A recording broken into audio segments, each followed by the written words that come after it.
السلام عليكم ورحمة الله وبركاته. بسم الله والصلاة والسلام على رسول الله عليه أفضل الصلاة والسلام. حلقة جديدة من كلام جمهور. النهاردة عاوزين نتكلم في 3 مواضيع. الموضوع الأول: كيف تدار الصفقات في النادي الأهلي، خصوصا الصفقات الأجنبية. النادي الأهلي حتى الآن شكله مش هيجيب الخامس الأجنبي وهيأجله ليناير. كنت عاوز بس قبل ما أتكلم في الموضوع ده، كنت عاوز أتكلم سنة 2022، ساعة ما وقت ما الزمالك خد الدوري. وكان واخد الدوري قبليها برضه.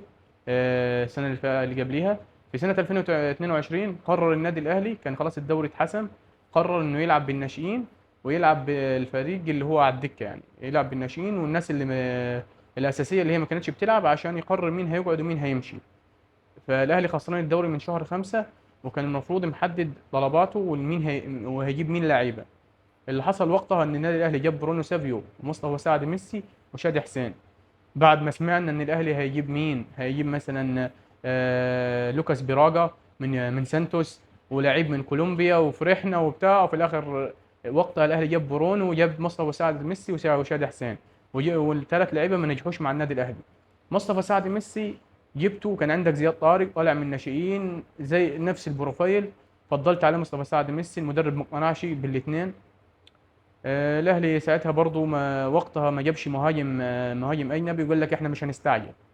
النادي الاهلي من شهر 5 شغال، كان في الموسم ده يعني انت من شهر 5 وعارف نفسك خسران دوري، مش محضر صفقاتك انك تجيب مهاجم من 5 لغايه شهر اول 10 غلق القيد، مش عارف نفسك هتجيب مهاجم ايه كويس، قعدت 5 شهور في الاخر تقول مش هنستعجل نجيب في يناير.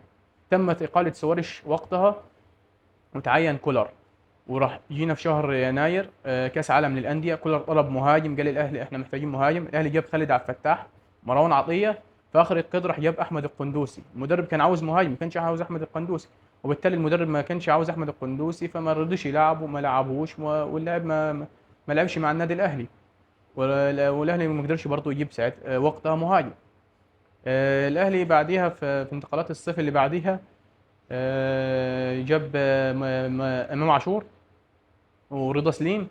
وفي اخر القيد برضه الاهلي في الصيف ما عرفش يجيب مهاجم، فاضطر انه يجيب موديست، رغم ان وده اللي رشحه وكيل اعمال كولر مش المدرب، يعني مش النادي الاهلي هو اللي جابه، ده اللي رشحه وكيل اعمال كولر، عشان الاهلي اضطر انه يجيب مهاجم. وكان هو ليه فتره مريح وسنه كبر، فما نجحش برضه مع النادي الاهلي. والنادي الاهلي حاليا بيعمل نفس الغلطه. عندك وسام ابو علي عاوز له مهاجم. النادي الاهلي مش عاوز يجيب المهاجم الاجنبي، بيقول احنا لسه في يناير ما عندناش بطولات. لا، احنا عندنا بطولات. قلنا ان الاهلي هيلاعب الزمالك في السوبر الافريقي، وهيلعب بطوله الانتر كونتيننتال مع العين، وعندك كاس السوبر المصري في الامارات. فدي كلها بطولات محتاجه لعيبه ومحتاجه سكواد. برضو مش عارف قصه اللعيبه اللي تحت السن، الاهلي ليه ما بيجيبش لعيبه اجانب تحت السن تفيد النادي؟ يعني ليه بعدين تستثمر فيهم؟ مش هيكلفوك كتير، هتستفاد انت. نادي العين، نادي الهلال السعودي جايب 10 لعيبه اجانب، جايب 10 لعيبه اجانب، وماشي يا عم، امكانيات غير امكانيات، بس انت تحاول تستفاد وتقلل الفرق بينك وبين الفرق دي. بس مش عارف النادي الاهلي هل تم غلق القيد ولا هيجيب مهاجم اجنبي في الوقت الحالي، مش عارف. الموضوع الثاني هو ميعاد ماتش مباراة الأهلي والزمالك إن شاء الله، نهائي السوبر الأفريقي يوم 27 في السعودية. المباراة خلاص هتذاع على قناة ام بي سي مصر 2 بتعليق فارس عوض ومدحت شلبي. قناة بي ان قررت إن هي تذيع الماتش على القناة المفتوحة برضه. ليه قررت تذيع القناة المفتوحة؟ أكيد عشان لقوا ام بي سي مصر هتذيع الماتش على المفتوح، فهم قالوا إن هم برضه يذيعوا على المفتوح، عشان يعني هم كده كده ما حدش هيتفرج عليهم، فعشان كده الماتش هيتذاع على المفتوح بتعليق عصام الشواري على بي ان، وهيتذاع على قناه ام بي سي مصر 2 تعليق فارس عوض ومدحت شلبي. الموضوع الثالث في ماتش الزمالك والبوليس الكيني. بلال علام المعلق قال اكتر حاجه تتحسب لمجلس اداره نادي الزمالك ان هم خلوا زيزو مستمر مع النادي حتى الان. بس انا بقول لك زيزو من حقه، احنا هدينا داخلين على شهر 10، زيزو في شهر 1 من حقه يمضي لأي نادي. اللي انت عملته مش انجاز، اللاعب مكمل لنهاية عقده على كده لغاية دلوقتي، ما سمعناش ان زيزو هيجدد للزمالك.